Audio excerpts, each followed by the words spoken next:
안녕하세요, 여러분. 자, 오늘 우리가 같이 파헤쳐 볼 아주 흥미로운 지적 탐구의 세계에 오신 것을 환영합니다. 오늘 다룰 내용은요, 우리가 살고 있는 이 현실을 둘러싼 거대한 베일을 확 벗겨나는 마치 한 편의 쫄깃한 철학적 탐정 소설 같은 이야기예요. 바로 철학자 브류노 라투르의 아주 급진적이고 유명한 텍스트죠. 우리는 결코 근대인이었던 적이 없다를 함께 탐구해 보겠습니다. 우리는 결코 단 한 번도 근대인이었던 적이 없다. 와, 진짜 강렬하고 도발적이지 않나요?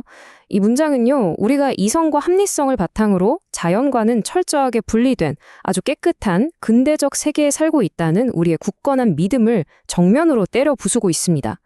과연 우리가 그토록 믿어 의심치 않았던 근대라는 게 사실은 거대한 착각에 불과했다면 여러분은 어떠실 것 같나요? 좋아요. 그럼 본격적으로 들어가 보죠. 만약 우리가 근대인이 아니라면 도대체 우린 뭘까요? 바로 이 질문이 오늘 우리가 끝까지 파헤쳐볼 핵심 미스터리입니다. 근대성이라는 이 어마어마한 환상이 역사 속에서 도대체 어떻게 만들어졌는지, 그리고 그 환상이 그토록 철저하게 숨기고 있는 진짜 진실은 뭔지 지금부터 같이 추적해 보겠습니다. 자, 오늘의 지적 로드맵입니다. 거대한 환상의 탄생부터 숨겨진 하이브리드의 실체, 그리고 비판의 종말을 거쳐 결론까지 쭉 훑어볼 예정이에요. 제가 안내해 드릴 테니까 저만 믿고 이 역사적인 범죄 현장으로 함께 들어가 보시죠. 첫 번째 섹션, 근대성의 거대한 환상, 그리고 분열된 현실의 탄생입니다. 우리가 보통 근대 하면 인간 이성의 위대한 승리라고들 생각하잖아요. 근데 라투르는 전혀 다르게 말합니다. 근대는 아주 은밀한 눈속임으로 시작됐다는 거예요. 바로 철저한 이중의 분리인데요. 인간과 비인간을 쫙 갈라놓고 또 위에서 일어나는 일과 아래에서 일어나는 일을 분리해버린 거죠. 참 아이러니한 게 자연과 사회를 나누는 이 분리선이 마치 우리 사회를 지배하는 보이지 않는 헌법처럼 작동해왔다는 겁니다. 우리가 이 착각에서 깨어나려면 일단 이 헌법부터 해체해야 돼요. 두 번째, 홉스와 보일의 분할입니다. 이분들이 바로 근대적 분열을 만들어낸 핵심 건축가들인데요. 이 두 사람의 업적을 비교해 보면 우리의 현실이 어떻게 반으로 쪼개졌는지 아주 적나라하게 보입니다. 한쪽에서 토마스 홉스는 정치, 사회계약 이런 걸로 권력을 하나로 뭉쳐서 리바이어던을 만들었고요. 다른 쪽에서 로버트 보일은 실험실이라는 아주 꽉 막힌 인공적인 공간 안에서 공기 펌프를 가지고 논쟁하면서 과학적 사실을 정치로부터 완전히 떼어내버렸어요. 홉스가 정치를 세팅할 때 보일은 과학의 영역을 아예 따로 창조해버린 거죠. 여기서 진짜 소름 돋는 포인트가 하나 있습니다.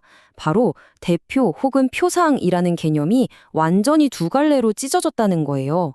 정치에서는 정치인이 시민을 대표하죠. 반면에 과학계에서는 과학자가 목소리 없는 사물과 사실들을 표삼합니다. 인식론적인 표상과 정치적인 대표가 서로 소통을 끊고 완전히 단절된 채 평행선을 달리게 된 겁니다. 이게 바로 근대 세계가 만든 가장 거대한 맹점이었어요. 세 번째 섹션, 근대성의 4가지 보장입니다. 이제 아주 기가 막힌 마술 트릭의 세계로 들어가 볼 텐데요. 여기서 가장 중요한 건 이 기막힌 역설의 매트릭스입니다. 1번, 자연은 우리가 안 만들었으니까 초월적이라고 해놓고 막상 실험실에선 우리가 인위적으로 조작하죠. 2번, 사회는 인간이 자유롭게 뚝딱뚝딱 만든 거라고 해놓고 또 막상 보면 리바이어던처럼 우리를 꽉 억누르고 지배한단 말이죠. 앞뒤가 안 맞잖아요. 근데 바로 이 모순 덕분에 우리는 자연을 마음껏 뜯어고치면서도 동시에 완벽한 정치적 자유를 누리고 있다고 굳게 믿게 된 겁니다. 근데 이 마술이 진짜로 통하려면 3번 규칙이 무조건 지켜져야 합니다. 자연과 사람은 무조건 절대적으로 분리되어야 한다는 거예요. 둘이 막 뒤섞이고 교류하는 현실은 어떻게 하냐고요? 철저하게 무시하는 겁니다. 안 본 척 모른 척 하는 거죠. 이게 유지되어야만 근대라는 마술쇼가 계속 굴러갈 수 있거든요. 그리고 대미를 장식하는 4번 규칙. 바로 속어된 신입니다. 신이 속어됐는데 규칙이라고요? 네, 맞습니다. 신을 일상적인 자연이나 사회 문제에서는 아예 쏙 빼버렸어요. 대신에 아주 가끔 둘이 크게 충돌할 때만 멀찍이서 심판을 보게 남겨둔 거죠. 진짜 영리하지 않나요? 이 덕분에 근대인들은 종교를 믿으면서도 아무 죄책감 없이 물질 세계를 마구마구 정복할 수 있는 어마어마한 파워를 갖게 된 거예요. 네 번째 섹션, 숨겨진 하이브리드의 증식. 자, 이제 이 모든 트릭이 뭘 감추기 위한 거였는지 대망의 진실이 밝혀집니다. 지금까지 본 구조가 어떻게 돌아가는지 단계별로 한번 보실까요? 자연과 문화를 철저하게 쪼갭니다. 그리고 둘이 섞이는 건 감히 상상도 못할 금기로 만들어버려요. 그런 결과가 어땠을까요? 섞이는 걸 공식적으로 부인하니까 오히려 역설적으로 보이지 않는 곳에서는 마음대로 아주 맘 편하게 이 둘을 뒤섞어버린 겁니다. 그 결과 역사상 유례 없는 규모로 어마어마한 혼합물들을 쏟아내게 된 거죠. 라투르는 이 혼합물들을 하이브리드라고 부릅니다. 쉽게 말해서 근대성이라는 깔끔한 양탄자 밑에 몰래 숨겨놓고 키운 괴물들인 거죠. 공식적으로 인정은 안 해주고 겉으로는 계속 분리하려고 기를 썼지만 보이지 않는 곳에서는 기후변화나 유전자 조작, 인공지능 같은 하이브리드들이 완전 통제불능 상태로 기하급수적으로 번식해버린 겁니다. 분리하려는 집착이 오히려 괴물들을 증식시키는 엑셀 역할을 한 셈이에요. 다섯 번째 섹션, 근대적 비판의 종말. 이제 뼈아픈 깨달음을 마주할 시간입니다. 근대인들이 그동안 써먹었던 논리의 무기들을 쫙 늘어놓고 보면 정말 앞뒤가 안 맞아요. 남들 비판할 땐 야, 그건 객관적인 자연 법칙이야 이러다가 또 분리할 땐 우린 자유로운 사회적 존재잖아 이럽니다. 자연은 신성하다며 손대지 말라고 하다가 돈 벌고 실험할 땐 맘대로 갖다 써요. 그때그때 자기들이 입맛에 맞춰 룰을 바꾸면서 무적 행세를 해왔지만 이제 세상이 하이브리드로 너무 꽉 차버려서 이수법도 미천이 다 드러난 거죠. 이쯤 되면 아, 그래서 포스트 모더니즘이 나왔구나 하실 텐데요. 라투르는 단호합니다.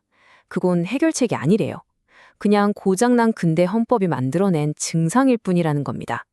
포스트 모더니즘은 근대가 끝났다는 건 본능적으로 눈치챘지만 그렇다고 새로운 대안은 못 내놓거든요. 그냥 다 망했네 하면서 파편화된 조각들 사이에서 길 잃은 분노만 표출하고 있을 뿐인 거죠. 자, 이제 마지막 여섯 번째 섹션입니다. 우리는 결코 근대인이었던 적이 없다. 그리고 중기왕국을 향하여. 오늘 이야기의 결론을 좀 내려볼까요? 우리가 한 번도 근대인이 아니었다고 해서 그럼 다 버리고 옛날로 돌아가자. 이런 뜻이 절대 아닙니다. 완전한 분리니 위대한 혁명이니 하는 근대의 겉멋든 환상을 쫙 걷어내면요. 우리가 늘 자연과 문화가 얽히고 설킨 중기왕국이라는 끊임없는 네트워크 속에서 전근대인들과 크게 다르지 않게 살아왔다는 진짜 비근대적 현실이 보일 겁니다. 그냥 그 팩트를 쿨하게 인정하자는 뜻이에요. 자, 오늘의 탐구를 마무리하면서 여러분께 아주 도발적인 질문 하나를 던지고 싶습니다. 만약 우리가 근대라는 이 크고 화려한 거짓말을 다 내려놓고 그동안 양탄자 아래 몰래 쑤셔 박아뒀던 수많은 하이브리드 괴물들을 드디어 똑바로 쳐다본다면요. 우리는 이 복잡하고 거대한 중기 왕국의 질서를 앞으로 어떻게 잡아가야 할까요? 우리가 단 한 번도 근대인이 아니었다면 이제 우리에겐 어떤 새로운 약속이 필요할까요? 이 질문이 여러분의 생각에 작은 불씨가 되기를 바라면서 오늘의 이야기는 여기서 모두 마치겠습니다. 끝까지 함께 해주셔서 진심으로 감사합니다.